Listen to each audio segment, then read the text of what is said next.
Here is Peugeot 308 2018. Today I'm going to show you how to replace the battery, CR2032 battery.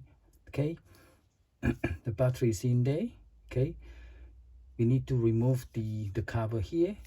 Use the flathead screwdriver, yeah, flat one, yeah, tiny one. Poke it in here. Okay, if you poke it in here, like here, okay, it will open up.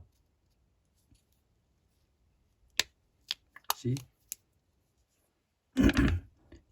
CR2032 battery. Okay, use the screwdriver to pry up like that. Yeah, very simple. Yeah, turn it around. Okay, to replace it, yeah, this end go in first, right? You see, with the spring, yeah, go in like that. Press it down. Yep, put the cover on like this. Okay, line up, press it down.